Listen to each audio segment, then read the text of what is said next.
Every close.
In season 2 of 1865, Ulysses S. Grant takes the White House, intent on rooting out corruption, crushing the KKK, and bringing peace to a troubled region. But Grant is a conflicted man, playing a complicated game of politics in Washington. He has to contend with a divided people, a dysfunctional Congress, and a fractured Republican Party. With the help of former War Secretary Edwin Stanton, Grant will fight to hold the country together and continue the important work of Reconstruction to protect the newly freed men and women in the South. But good intentions may not be enough to save him from his enemies or from himself.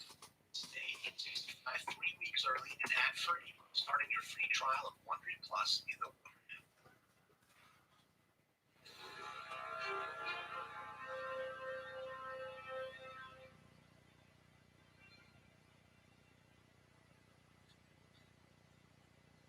It's June 1st, 1992, at the Waldorf Astoria Hotel Ballroom in Manhattan. David Letterman has taken one of television's least inventive forms, the talk show, and infused it with freshness and imagination. In front of an audience filled with industry brass from the major networks, Letterman is picking up a Peabody. It's the most respected award in broadcasting. He makes his way to the podium. The room tenses with anticipation over what he'll say. Letterman's growing war with NBC is well known. He squints for a second, pausing to scan the room. Is Howard Stringer in the house? CBS. Howard Stringer is the president of CBS. He's also a huge Letterman fan. He felt that Letterman is the moment to make a joke at NBC's expense, specifically referencing CBS. In fact, he's hoping it's more than a joke. After the ceremony, Stringer makes his way backstage. He wants to talk to Letterman. David, congrats on the award. Oh, thanks, Howard. I can get a discount on cable now. I can get you more than that. I'm assuming you've heard CBS is very interested in you should you be looking for a job. I have heard that, Howard. And we mean it, David. Everyone in the organization is eager for you to come to CBS. I will personally do everything I can to make that happen. I'm glad to hear that, Howard. Thank you very much. Stringer doesn't know how glad Letterman truly is. Like Warren Littlefield's attempts to get him to stay at NBC, Letterman is still wounded that he wasn't even considered for the night position. He can't allow himself to become a second act to Leno. He wants to leave the network, and CBS is looking like an attractive escape hatch. Leno has a strong Tonight Show debut in May, but over the next few months, ratings begin to fall. Studio execs wanted Leno because his light, easy demeanor was a natural fit to succeed Carson. But now that the heat is on, Leno ranges from awkward to hyper. Interviewing has never been his strong suit, and that weak spot is becoming increasingly obvious. In an interview with the New York Times, an anonymous staffer blames Leno's poor performance on Kushner. She yells orders at him regularly, even while he's on the air. And in September, Kushner's draconian booking policies come to a head. Ken Kragen is a respected Nashville talent manager, a staple of big country artists. Several months ago, he got the singer Travis Tritt booked on Arsenio. When the Tonight Show producers called Kragen to book Tritt, he tells them it's not possible. Tritt is already doing Arsenio. So Kushner calls him. She demands Kragen cancel the Arsenio booking, or Travis Tritt will never appear on Tonight again. And that does not sit well with Kragen. Kragen goes to the Los Angeles Times with a bombshell story and in view of the anti-Kushner campaign already brewing in the halls of NBC. Executives can now point to proof of how she's mishandling the show. Kushner responds on Howard Stern's national radio show. She claims Kragen's account is nonsense and that her issues with Tonight at NBC are due to a sexist male conspiracy of Hollywood power brokers. She orders her attorney to send a letter to Bob Wright and GE executives bringing a lawsuit against NBC for sexual discrimination. Finally, I and Littlefield have had enough of Helen Kushner. It's September 20th, a Sunday night in Beverly Hills. Jay Leno opens his front door for Littlefield and Agaglia. As far as he knows, this is a meeting to discuss the show. For the executives, it's an intervention. I'm sorry to tell you this, Jay, but the problem with Helen has come to a head. NBC can no longer be in business with her. She's fired. Leno is disturbed, far from shocked. He's had many meetings with Littlefield warning him that his manager was damaging the show and his career. NBC has made it clear to him that Kushner should be let go, but Leno has resisted. Littlefield continues. He can't separate from her. The only choice we have is to ask Letterman to take over the Tonight Show.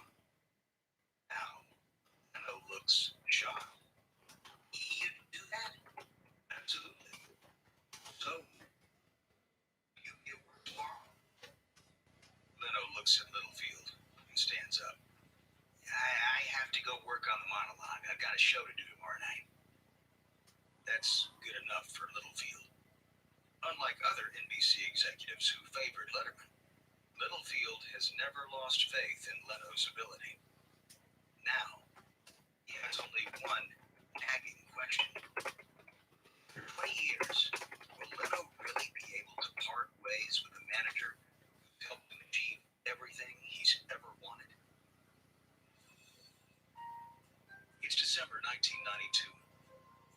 CBS President Howard Stringer makes good on his job offer to David Letterman.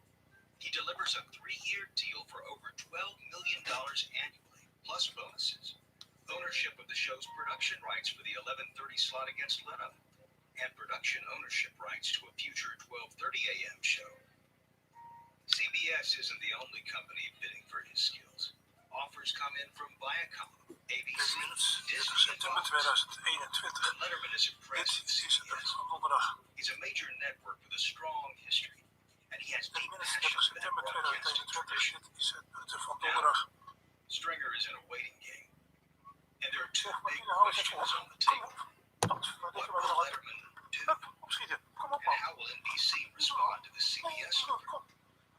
He thinks the network would be insane to let Letterman go. NBC's prime time is tanking. The network desperately needs its late-night power base. But Stringer will have his answers soon enough. NBC has 30 days to match the CBS offer. And the clock is ticking. So, if Letterman makes a decision that will change not just his career, but late-night programming as a whole, Arsenio Hall faces the end of his meteoric run, and Hugh Grant's bungled sex life saves Jay Leno.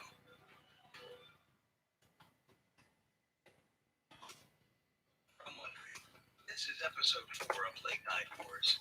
Business Wars. If you like our show, please give us a 5-star rating and a review, and be sure to tell your friends. Subscribe on Apple Podcasts, Amazon Music, the Wondery app, wherever you're listening right now. Putting Wondery Plus in the Wondery app is early and ad-free. You'll also find some links and offers from our sponsors in the episode notes. Supporting them helps us keep offering our shows for free. There's another way you can support the show, and that's by filling out a small survey at Wondery.com/survey and tell us which business stories you'd like to hear. A quick note about recreations you've been hearing. In most cases, we can't know exactly what was said. Those scenes are dramatizations, but they're based on historical research.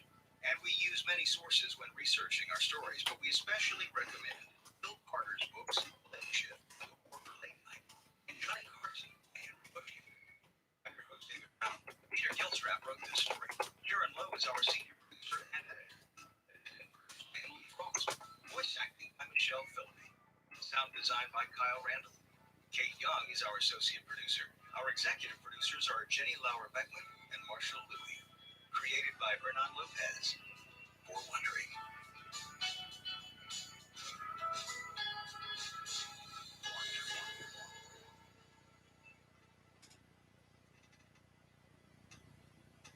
Wondery's newest series, Secret Sauce, explores the stories and successes behind some of the most inspiring businesses, creative innovators, and intrepid entrepreneurs. First up, we're diving into the company that revolutionized how we vacation, travel, and even how we trust other people. We're talking about Airbnb. Yeah, like how did Airbnb persevere through adversity to become a company that would forever change the way we think about travel? What was their magic, their secret sauce that made them such an unlikely success story? And what lessons can we learn from them? Secret Sauce premieres on April 13th on Apple Podcasts, Amazon Music, or you can listen right now and ad-free by joining Wondery Plus in the Wondery app. Our new book, The Art of Business Wars, features stories and lessons from history's greatest business rivalries with powerful insights uncovered through hundreds of episodes of Business Wars. Go to Wondery.com/The Art of Business Wars to order your copy now. Join Wondery Plus to listen to Business Wars 1 week early and ad-free in the Wondery app. Download the Wondery app in your Apple or Google Play mobile app store today.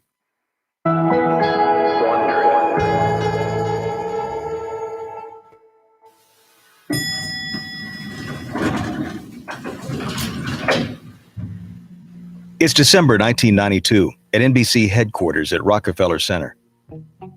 NBC CEO Bob Wright is riding a slow elevator to David Letterman's office on the 14th floor. Wright is on a mission to correct an epic blunder that could cost NBC millions. Back in May, Jay Leno officially took over the host chair of The Tonight Show, but no one at the network bothered to even run this by David Letterman. He's not just devastated. He's incensed and open to offers from competing networks, and they are pouring in, including a very rich one from CBS. Now, it falls to Wright to keep both Leno and Letterman in the fold. If Letterman leaves, CBS will put him on at 11:30, head-to-head against Leno, and that could be a potential ratings disaster for NBC. Letterman watches wordlessly as Wright walks in and sits on the couch. Wright gets to the point immediately. Look, David, I know you're unhappy with the situation here. I can't blame you, but I don't want you to leave. Is there anything we can do to keep you at NBC? Unlike most of the network executives, Letterman respects Wright. Letterman leans forward on the couch and looks him in the eye. I don't want to mislead you, Bob, but I don't think there is. I'd like to stay, but your 11:30 show is taken. Wright frowns and looks down at his hands. He sees Letterman as the key to the network's late-night programming, the only thing keeping NBC alive. From news to primetime, nothing else is doing well. I can offer you other things. Primetime specials, financial incentives. You're part of the NBC family, and we want you at 12:30. I appreciate that, Bob, really. But I don't want primetime. I want 11:30. I put a lot of thought into this. You know, I can tailor the show and be more traditional, from the monologue to the guests. I will do that, and I want to do that. Letterman could not be more sincere. He's imagined replacing Johnny Carson since he was a kid in Indiana. But now, despite his wounded pride and the reality that taking over tonight would mean taking over from Jay Leno, not Carson, Letterman still can't let go of his dream. I understand what you're saying, David. And I know you can do a brilliant 11:30 show, no question in my mind. If it was up to me alone, I'd tell you what you want to hear. But sitting here right now, at this particular moment, I can't promise you the Tonight Show. They talk for another hour. As the meeting wraps up, Letterman feels positive. He feels like the network president is sincere. Wright is 100% behind Letterman in everything he's saying. And most importantly, Wright seems to be hedging his bets. He's not giving an absolute no to Letterman. As far as Letterman is concerned, there's still hope. Hi, everyone. It's Sophia Bush. I want to tell you about my podcast, Work in Progress. It's a show where I talk to people who inspire me, ask them how they got to where they are, and find out where they think they're still going. To join me, listen to Work in Progress wherever you're listening right now, or early and ad-free with Wondery Plus. Wondery's new miniseries, Spy Affair, is an inside look at the shocking true story of Maria Butina, an alleged Russian operative arrested on charges of being a foreign agent. Follow Spy Affair on Apple Podcast, or you can listen early and ad-free by starting your free trial of Wondery Plus in the Wondery app. From Wondery, I'm David Brown, and this is Business Wars.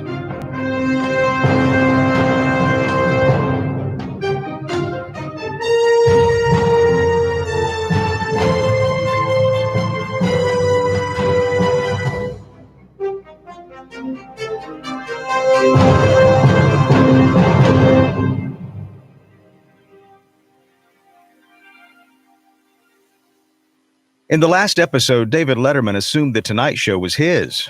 Instead, he was flabbergasted when NBC replaced Johnny Carson with Jay Leno. Now, with Letterman potentially leaving for CBS, NBC has a new plan. Consider reversing their decision and giving Tonight to Letterman after all. But now there's a fresh new host emerging who threatens the big three networks. This is episode 4. A darker night ahead. It's December 23rd, 1992, at NBC Studios in Burbank, California. Jay Leno is pissed. He's got an interview scheduled with the New York Times TV reporter Bill Carter, and he's ready to spill his guts. Leno knows about the meeting Bob Wright had with Letterman.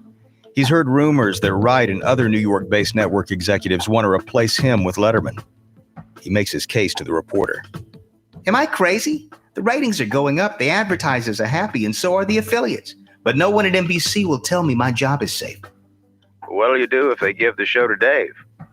It's not an idle question. NBC executives have considered flipping the hosts, giving Tonight to Letterman and bumping Leno to the late night slot. But Leno makes clear he's not interested in that arrangement. I'll leave NBC immediately. Look, would I go to CBS if they asked me? Of course. I'm not going to stay at NBC and do some little happy hour from Omaha at 12:30. Keeping Leno where he is would save the network a lot of money. If NBC breaks his Tonight Show deal, his contract stipulates a $10 million payout. Plus, to keep Letterman, they'd also have to match his reported $16 million a year offer from CBS. It would be a costly mess, and the deadline is 2 weeks away. So where does all this leave you? Leno barely pauses. Well, here's what it looks like to me. NBC is like a guy with two girlfriends who doesn't know which one he's going to marry on January 15th. And the longer you wait, the madder they both get. Leno wants to shake up NBC's top-tier executives. He's desperate to know what their strategy is. And that's how he ends up in Warren Littlefield's closet, eavesdropping on the NBC brass and furiously taking notes. Leno can't resist tipping his hand. The night after his closet caper, Leno giddily calls Littlefield. Listen, Warren, I really hope GE protects its nuclear secrets better than their late night secrets. I'm not sure what you're referring to, Jay. Leno gives him verbatim quotes about who wants him gone from Tonight and who wants Letterman in. He tosses out supposedly secret salary numbers and ratings figures. Littlefield is in shock. Jesus, Jay. I don't know where you're getting your information, but please, don't say anything to anyone, all right? Just stay calm. Please, remember, I'm on your side. Sure, Warren. Just remember, I'm Italian. I know how to get information. Bye. Leno's mission is accomplished. He's rattled Littlefield big time. But it's not enough to stop Bob Wright's agenda. NBC doesn't wait until January 15th to leave Leno at the altar. Bob Wright tells his inner executive circle he's going to make an offer to Letterman. It arrives on January 8th. The deal includes a bump in salary, a 4-year contract, and the prize Letterman's dreamed about for years, hosting The Tonight Show. But there's a catch. The show won't actually change hands until May of the following year, a full 17 months away. That's when Leno's contract is up. That way, NBC avoids paying him the $10 million. And if he quits before then, he forfeits the money. Letterman is thrilled. So thrilled that he doesn't seem to grasp what's really being offered. His agent, Mike Ovitz, breaks it down for his starry-eyed client. CBS is offering far better money, at least $4 million more per year. Zo, nou zo moet hij werken. Maar je hebt dus de dubbele vertraging van DMF.LE. Leno's ratings have risen by close to 5 million views. Met YouTube er nog bij. Dus. He'll be seen as a failure. Not to mention looking like the bad guy for edging out his old pal Leno. And what if over the Beetje dof is hij wel, moet ik zeggen.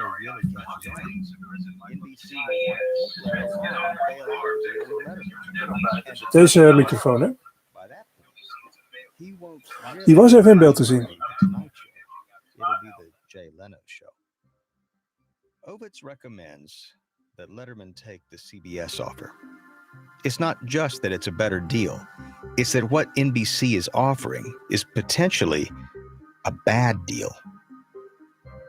Letterman spends the weekend calling trusted friends and industry insiders looking for advice. The consensus is clear. Go with CBS. Intellectually, it all makes sense. But emotionally, Letterman is still bewitched by the idea of sitting behind the Tonight Show desk. His head and his heart just can't make peace. And he only has a week to find an answer. There's only one opinion left that really matters to him. So he decides to ask for advice from the one man who knows what he's going through. It's Sunday night, January 10th, 1993. David Letterman sits alone in his Connecticut living room. He lights a cigar to ease his anxiety, but it doesn't help at all. He's waiting for a call from the man he reveres above all others, Johnny Carson. Well, David, I've thought about your situation. You know, you need to do what's best for your career. And go with what's in your heart.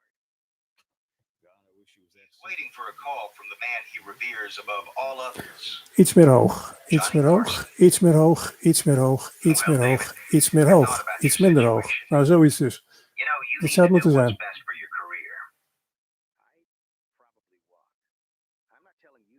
But if I were treated that way, I'd walk. Letterman takes Carson's frank assessment to heart. By the time he hangs up, his decision is clear. It's January 14th, 1993 at CBS Studios in New York City. Thanks to you folks for that stirring ovation. As some of you may know, for the last year and a half, I've kind of been interested in doing a show a little earlier than the one I'm doing now. And that reality has come to pass here today. And I'm happy because of that reason. But what really makes me ultimately very happy and very satisfied is the fact that I get to come here and do it at CBS. And I just want to, at this point, thank these people for certainly their patience. And also, I would like to thank them for their generosity because... At last, Letterman's move is final, and Leno's job is secure. Within hours of Letterman's press conference, Leno holds his own conference at a beachfront hotel in Santa Monica, roaring into the room on a massive Harley-Davidson hog. He's clearly happy with the outcome, though he can't resist a final jab at the employer who kept him guessing. Welcome to NBC. It stands for Never Believe Your Contract. As the dust settles, NBC is left with yet another problem.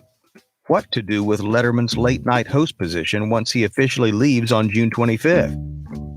At Leno's press conference, NBC Entertainment President Warren Littlefield mentions that Saturday Night Live creator Lorne Michaels, one of the most respected names in television comedy history, will be on board to oversee development of the 12:30 show.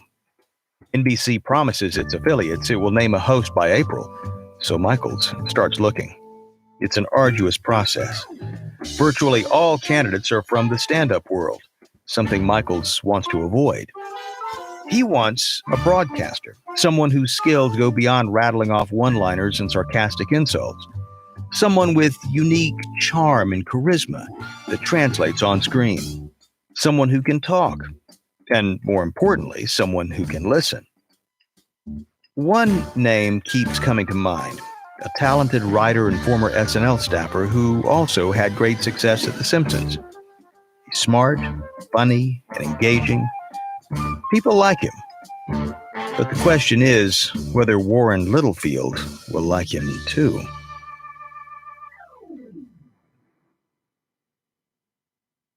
It's March 1993 at Warren Littlefield's office at NBC Studios in Burbank. Littlefield is frowning, trying to place the name Lorne Michaels has just suggested as the new host for late night. Conan O'Brien? Does he have any hosting or performing experience? No, but that's a good thing. Littlefield raises an eyebrow. He has the ultimate respect for Michaels, who has a brilliant track record of discovering talent. But still, he's dubious. Listen, Warren, Conan is fresh and unpredictable. He's young and he can appeal to the under 35 audience that Arsenio grabbed. And that's exactly who we want to be watching late night. I don't care if baby boomers don't get him. Post-baby boomers will. Littlefield weighs his options. NBC has no other viable names in place to host, and the affiliates are expecting an answer in just a few weeks. If Michaels believes in O'Brien, a 29-year-old untested talent, well, that's a strong endorsement. All right, Lauren. Let's give him a try. On April 13th, Conan gets his audition. In front of an audience of friends and NBC brass, he stands on the Tonight Show stage and does a monologue. He's obviously nervous and his jokes are far from hilarious, but he's got a certain charm. When Conan gets behind the desk for a practice interview with actress Mimi Rogers, he warms to the situation and actually gets off one line that kills. When Rogers reveals she posed for Playboy, but in a classy way, Conan's response is perfect. "You mean you wore a top hat and were reading the New Yorker?" Lorne Michaels likes what he sees. Sure, Conan's green, but he projects a goofy, natural warmth, and he'll get better with experience. Warren Littlefield is concerned about replacing David Letterman with someone who has literally zero experience, but with the firm backing of Michaels and other NBC executives, and the ticking clock, he relents. On April 26, 1993, Leno introduces this gangly, grinning, ginger-haired young man to the world of late-night television. How old are you? What, you're 29? I just turned 30, actually. Well, that's pretty good. I was still at Chuckles when I was 30, so that's good. Yeah, are you excited about this? Is it fun? Yeah, well, I found out about 8 hours ago. I was like eating a big sandwich, and they called me on the phone and said, I had this job. This is seriously true. And I'm thrilled. Yeah. I mean, it's something I've wanted to do all my life. I'm ecstatic. And like right here tonight is like your first time on TV. Well, and you know, yeah. Dave Letterman is a legend here at NBC, and if there's anything that's fun to do, it's replacing legends at NBC. And later that night, David Letterman welcomes his NBC successor in true Letterman style. I heard the new guy. The only thing I do know about Conan O'Brien, I heard he killed a guy. That's what I heard. No, you're making that I up. heard he killed a guy. No, That's all. you didn't. I don't know. You're making that up. Late Night with Conan O'Brien debuts on September 13th, 1993. All right. Well, I've been in show business now 45 seconds, and this is the nicest reception I ever had. Thank you very much. The initial reviews are mixed. The Washington Post calls the show an hour of aimless dawdle masquerading as a TV program. The New York Times is a bit gentler. Late Night survived its debut with more than enough offbeat charm to merit further sampling. The LA Times headline says it all. Conan, he's off to a shaky start. But the newspaper later hedges, saying it's still too early to count him out. Over on CBS, The Late Show with David Letterman is a hit. After barely a month on the air, the network's investment is paying off. Advertisers and affiliates love it. Good thing, too, the tab is considerable. Between the salaries of Letterman and his staff, negotiation rights, and renovations to the Ed Sullivan Theater, this is costing CBS around $140 million up front. As Letterman had guaranteed to NBC's Bob Wright, his new show can function well at 11:30. The reviews are solid and glowing. Playboy dubs Letterman the new Lord of Late Night, and People magazine proclaims him the rightful heir to Johnny Carson. It's the first late night show to beat tonight's ratings, and as Letterman's numbers soar, Leno's numbers grow positively anemic. Letterman represents the cutting edge, while Leno represents predictability. And it gets worse. Even ABC's news program Nightline is killing tonight. And The Late Show buries Arsenio once and for all. CBS affiliates rush to drop the struggling program in favor of Letterman. In May '94, Arsenio is canceled for good. Meanwhile, Late Night becomes a smorgasbord of choices. There's Whoopi Goldberg, Rush Limbaugh, Chevy Chase, Dennis Miller, and Gary Shandling. And they're just a few of the new talk contenders. Now, NBC's once powerful post-primetime lineup is struggling to stay afloat. Leno's weak resurrection attempt of the battered Tonight Show is sinking fast. And Conan O'Brien seems like he's figuring out his job on a painful nightly basis. NBC looks like it's at risk of losing its late-night stake once and for all.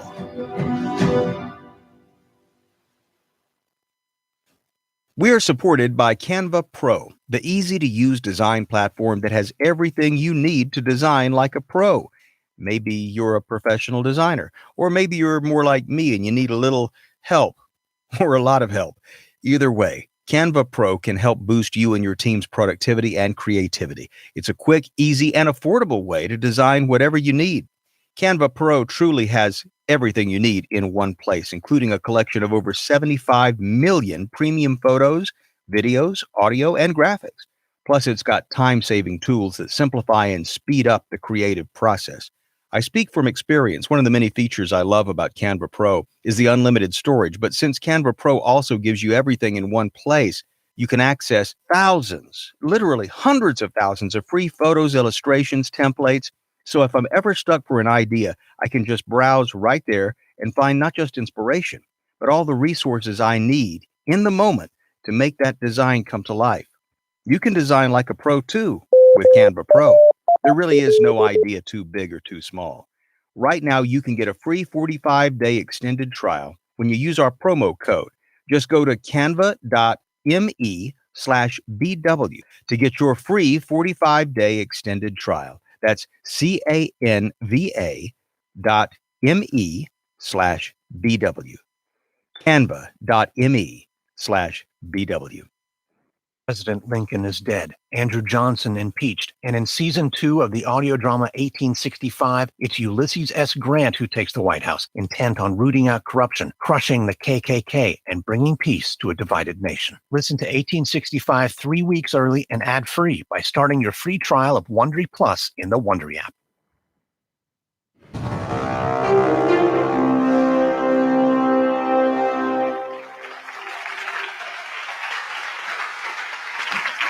It's July 10th, 1995, at NBC Studios in Burbank. The Tonight Show studio audience is on pins and needles. Around the country, millions of viewers are glued to their screens, thanks to Leno's first guest of the night, actor Hugh Grant. 2 weeks ago, Grant was arrested for receiving oral sex from a prostitute in a car in Los Angeles. The bust was publicized around the world. Leno knows what he's got, and he plays it perfectly. Let me start with question number 1. What the hell were you thinking? In the mid-90s, Hugh Grant is one of the biggest rising stars on the planet, and his romantic partner is the glamorous actor and model Liz Hurley. Grant's actions seem both heartless and reckless. To rehabilitate his image, Grant begins with a mea culpa. As I say, I've done an abominable thing, and she's been amazing about it. And contrary to what I read in the paper today, she's, being very supportive, and we're going to try and work it out. The appearance boosts The Tonight Show ratings to number 1. It's a major coup after desperately trailing Letterman's show for almost 2 years. Leno's grip on the lead position in late night will remain in place for the next 14 years.